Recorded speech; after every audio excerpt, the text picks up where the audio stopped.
Bonsoir de la salle de rédaction. Les informations pour ce mercredi 15 mars. Suivant le discours sur l'état de la nation qu'a formulé le président Waverlum Callaghan le 10 mars, les deux dirigeants à l'Assemblée ont réagi. Le dirigeant de l'opposition à l'Assemblée nationale, Sébastien Pillay, était le premier à réagir au discours du président Waverlum Callaghan sur l'état de la nation. M. Pillay dit qu'il est clair que le gouvernement est en dehors des réalités. Il dit que le contenu des messages du président ne fait que refléter l'incapacité du gouvernement à trouver des solutions aux défis et problèmes pressants auxquels le pays fait face. Il a fait mention d'un manque de dynamisme pour développer les secteurs de pêche et de l'agriculture, pour réduire le coût de la vie et résoudre tous les problèmes confrontés par le ministère de la Santé. Le dirigeant de l'opposition a aussi critiqué le gouvernement dans ses efforts pour concurrencer le secteur privé. Sur le plan de la drogue, M. Pillay a dit qu'il est évident que le gouvernement a échoué dans ses stratégies pour éliminer ce fléau qui détruit notre jeunesse et le pays. Pour sa part, le dirigeant des affaires du gouvernement à l'Assemblée nationale, Bernard Georges, a réagi en disant que ce discours était un mélange de fierté, de joie et de regret. Il se dit fier des accomplissements du pays pendant ces 2 ans depuis que le gouvernement LDS est au pouvoir.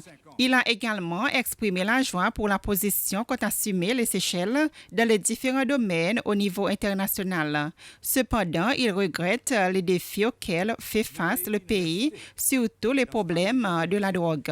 M. Georges a fait remarquer que les membres du parti LDS constituent plus de 2/3 de sa majorité à l'Assemblée nationale. Ainsi dit, le parti est déterminé à servir sa majorité pour résoudre cette situation de drogue et il a lancé un appel à tous, y compris les membres de l'autre côté de la table, de bien vouloir joindre leurs efforts. La compagnie SCC a fait un don de sang aujourd'hui à l'hôpital des Seychelles.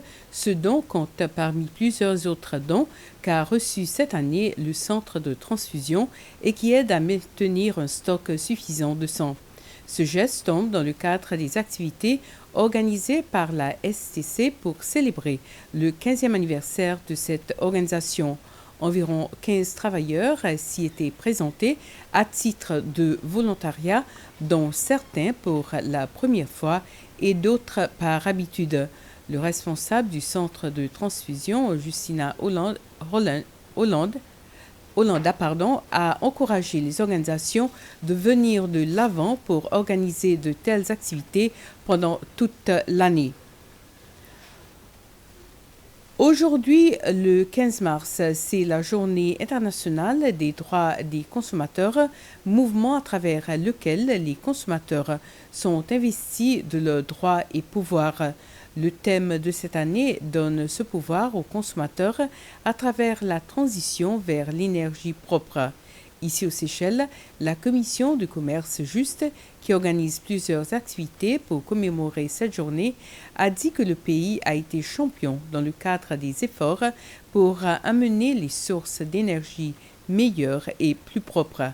Le ministre des Finances, de la Planification nationale et du Commerce, Nadi Hassan, a dit que le gouvernement reste engagé au processus de transition vers l'énergie renouvelable. Tous les centres de collecte et de facilité de recyclage à Mahé, Pralin et la Digue reprendront leurs opérations le lundi 20 mars 2023. Pour le moment, ces centres accepteront les canettes et les bouteilles en verre.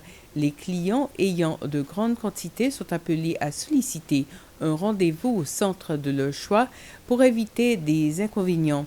Le directeur adjoint de l'agence de gestion de déchets, Raoul Mangrou, a fait cette déclaration ce matin lors d'une conférence de presse. Ainsi termine ce flash. Merci de l'avoir suivi. Une agréable soirée à vous.